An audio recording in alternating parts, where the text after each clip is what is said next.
से तीर्थंकर साई रामा हरि साई रामा हरि। रमण भगवान महावीर स्वामी के पावन चरण कमलों में कोटि सलाम। श्रद्धेय गुरु भगवंतों के श्री चरणों में नमन। और पूजा स्वाध्याय प्रेमी सर्वमना गुरु माता महाश्रद्धेय श्री पुष्पवती जी माता जी महाराज साहब और मेरे संयम धन की दायिका परम पूज्य सदगुरु वर्या परवर्तनी मधुराश्रमणी कपूर श्री राजमती जी महाराज साहब के पावन चरण कमलों में धर्म प्रेमी बंधुओं श्रीमती मास्टर। जैन धर्म जहाँ अहिंसा प्रधान धर्म है, उसी धर्म का मूल यानी कि जड़, धर्म की जड़ विनय को कहा है। Politeness, humbleness. ये विनय जो है जैन धर्म का मूल है, जैन शासन का मूल है और हमारे निर्वाण प्राप्ति का साधन भी है। जिसके अंदर विनय होता है, ये सद्गुण है, जिसके भीतर आ जाता है तो उसके भीतर धर्म भी टिकता है और तप में भी मन रुचता है। तो ये बिना धर्म को धारण करने के लिए भगवान महावीर स्वामी ने एक पूरा अध्ययन फरमा दिया। उसमें कोई परिभाषा नहीं है कि विनय किसको कहते हैं, विनीत कौन है। उसमें सिर्फ जो व्यवहार बताया गया है कि विनीत का व्यवहार कैसा है, विनय अविनीत का व्यवहार कैसा है, या तुलनाओं के माध्यम से जो है उसको व्याख्यायित किया गया है, बताया गया है कि विनीत कैसा होता है और विनीत कैसा है। हमारे सामने ऐसे ऐसे महान महान आचार्य हुए, गुरु भगवंत हुए, जिन्होंने इस विनय धर्म का आराधन किया। कहा जाता है कि पूज्य पाद अमोलक ऋषि जी महाराज साहब आचार्य थे, अपनी संप्रदाय के बड़े विनीत, धूलिया में विराजमान थे, स्वास्थ्य अनुकूल नहीं होने से। और भी जो मुनि हैं विभिन्न संप्रदायों के, वो वहां पर पहुंच रहे थे शाखा पूछने के लिए, कुछ ज्ञान चर्चा करने के लिए। तो कहते हैं वो अमोलक ऋषि जी महाराज साहब प्रातः काल 3 बजे 4 बजे उठते और उठने के बाद वो सबसे पहले जो उनको अपना ब्रह्म मुहूर्त में उठने के बाद प्रतिक्रमण बाद में करते थे, लेकिन सबसे पहले वहां जाते थे जहां सारे मुनि जो हैं सो रहे थे, यानी कि सबके सोने से पहले उठ जाते और वहां पर जाकर एक बार सबको, छोटे बड़े सबको वंदन कर, ध्यान में बैठे होते तो उनको वंदन करके आ जाते। अब मुनि तो सुबह काले कालम समाये थे, तो कहते हैं कि सुबह जो मुनि, चाहे वो छोटे थे बड़े थे, उस समय उठकर अपने ध्यान साधना में लगे हुए रहते थे, स्वाध्याय कर रहे होते थे, आंखें बंद, ध्यान केंद्रित है उनका, और वो पूज्य अमोलक ऋषि जी महाराज साहब उनको प्रणाम करने के लिए वंदन करते। देखा एक दिन एक बड़े मुनि ने देखा, वृद्ध भी थे, उन्होंने सोचा कि यह अंधेरा भी है, इतने जल्दी पता नहीं कौन मुनि आते हैं और सबको वंदन करके चले जाते हैं, चुपचाप बोलते कुछ नहीं। उन्होंने एक दिन उनका हाथ पकड़ लिया, जैसे ही वंदन करने लगे हाथ पकड़ लिया कि कौन है, और जैसे ही देखा कि अरे ये तो आचार्य अमोलक ऋषि है, एकदम से उनको हाथ जोड़कर निवेदन किया कि आप आचार्य हैं,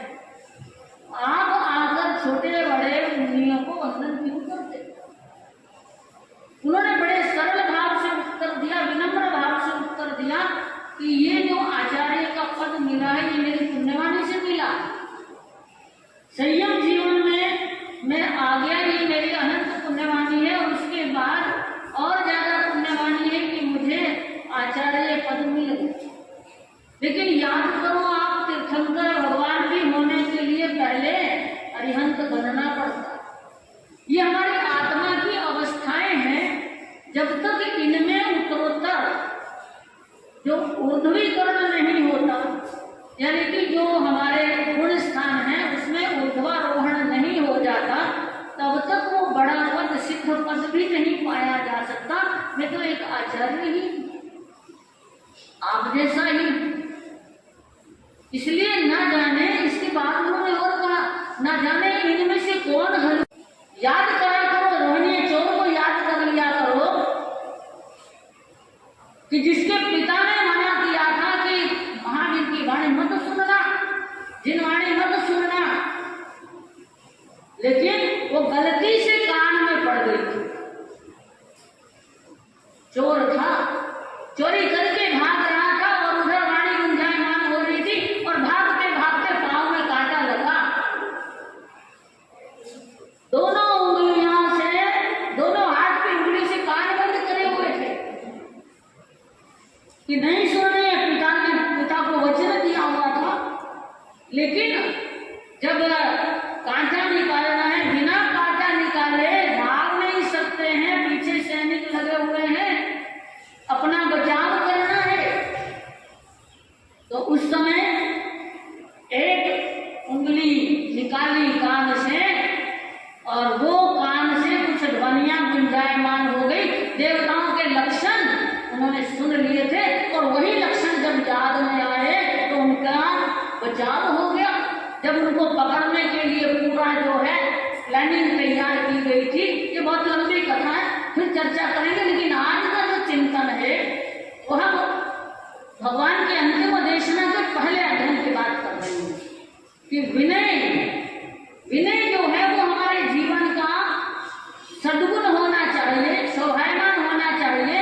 यहाँ तक कि जिन वाणी को जो आदर लेते हैं, जिन वाणी को जो समझ लेते हैं, वो देवायुष्य का बंध भी हो जाता। कहते हैं नगर में साधु आवे और अगवाणी में नहीं जावे और उसका पश्चाताप भी नहीं करे, इससे बड़ा पापी कौन हो सकता है। साधु संत नगर में आ जावे और दर्शन नहीं करे, इससे बड़ा पापी और कौन हो सकता। जिन वाणी गुंजायमान हो रही है और आप अपने घरों में बैठे रहें तो आपसे ज्यादा पापी और कौन हो सकता, प्रमादी कौन हो सकता। साधु संत आहार पानी के लिए चले जाएं, आप शुद्धता में फंस जाएं और उसका भी पश्चाताप नहीं हो जाए तो ये भी हमारे कर्मों का बंधन है। और कहते हैं कि साधु संत जब विहार भी करते हैं तो भी पहुंचाने के लिए जाते और नहीं जाए और उसका भी पश्चाताप नहीं करे, अपने मन में खेद नहीं करे कि मैं पापी हूँ, मैं अपने प्रमाद के चलते, अपने ग्रस्त कार्यों के चलते मैं नहीं जा सका। मैंने दो ही बातें कही, अपने आत्मा से अपने आप का अवलोकन कर लिया जाता है और आपको लगता है जिस दिन ये लग जाता है कि नहीं मैंने पाप किया, गलती की, भूल की, उस दिन पश्चाताप भी अगर हो जाता है तो भी आपके कर्मों की निर्जरा है। और अगर पश्चाताप भी नहीं होता है तो फिर कहते हैं कि अगर परमात्मा भी इस धरती पर आ जाता है तो उनका सुधार होने वाला नहीं। तो भगवान ने जो विनयवान की जो उपमाएं दी, अविनीत की उपमाएं दी, देखिए भगवान अंतर्यामी केवल ज्ञानी, उन्होंने जो अविनीत की उपमा दी, क्या कहा, कण कुडंबम चैतानम विद्धम भंजय श्रीयरे एवं शीलम चैतानम दुःशीले रमणीमय। कहते हैं कि जो सूरज के साथ उपमा दी है अविनीत, जिसमें विनम्रता नहीं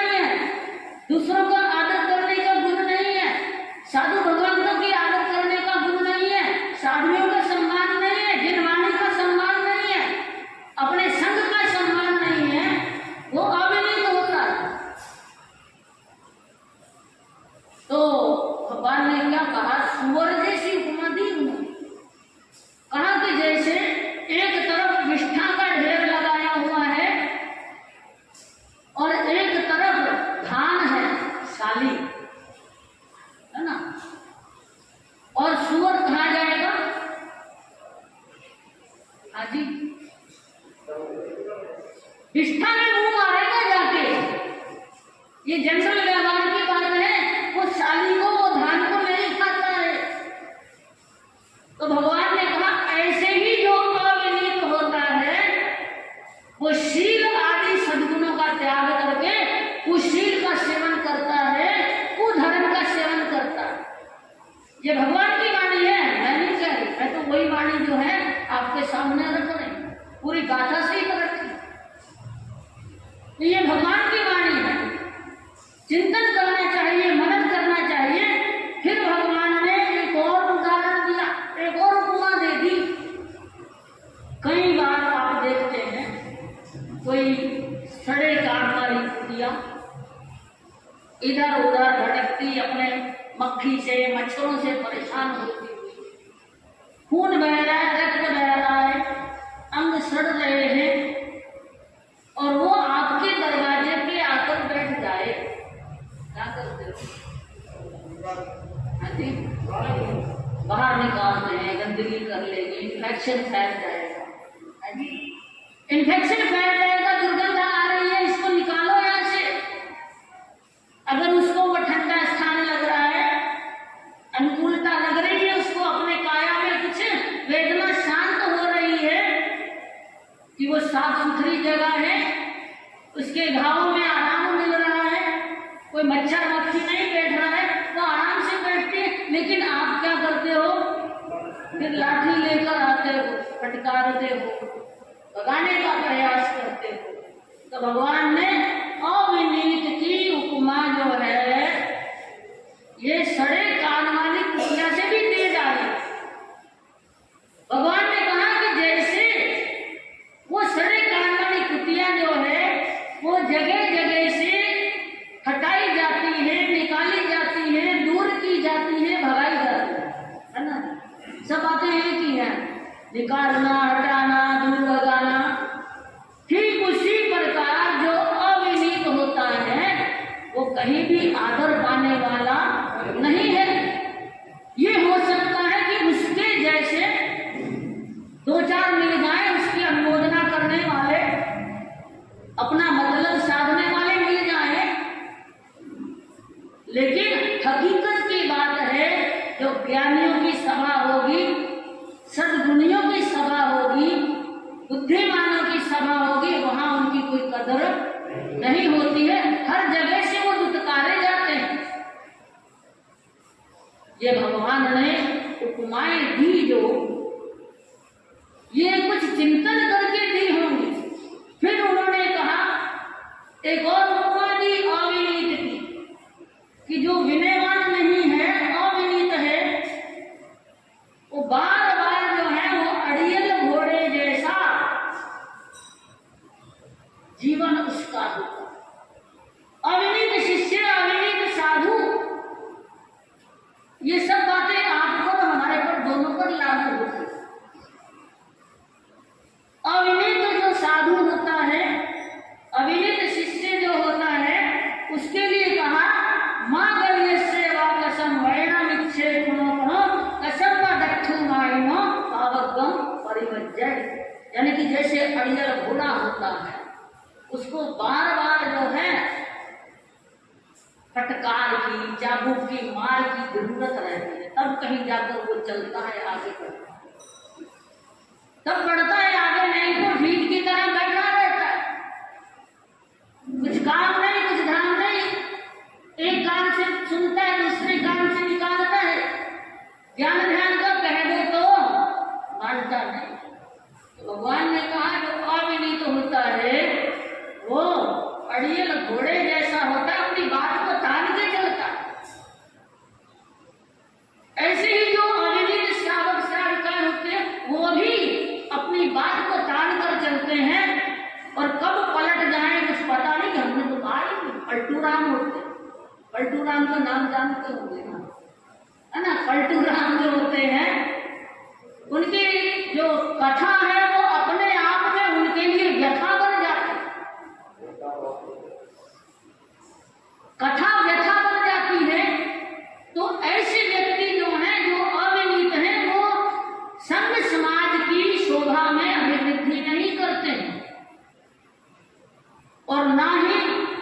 शासन में ऐसे अविनीत साधु साध्वी जो हैं वो भी कोई जिन शासन की महत्व प्रभावना नहीं कर सकते और अपनी आत्मा का कल्याण तो बहुत दूर की बात है। ये जिन शासन में प्रवेश करना स्व पर कल्याण का मार्ग होता है।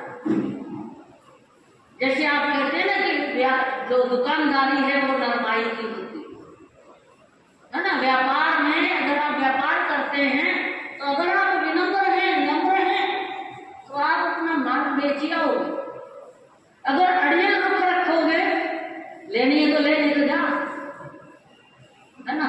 ऐसा भी होता ना कई बार, ग्राहक को फटकार देते हैं, लेकिन कई जो है ग्राहक का आदर करते हैं। पता नहीं कौन पुण्यवान आज इस दुकान के पांव रखेगा, किसके पांव पड़ेंगे पुण्यवान के, जो आज मेरा दिन अच्छा निकल जाएगा, मैं धन्य हो जाऊंगा, निहाल हो जाऊंगा। पता नहीं किसके पुण्यवान है। इसलिए कहते कि किसी का भी अनादर नहीं करना चाहिए, किसी का अनादर भी नहीं करना चाहिए। जब हम परस्परोपग्रहो जीवानाम की बात कर चुके हैं, करते हैं कि सारे ही एक दूसरे के से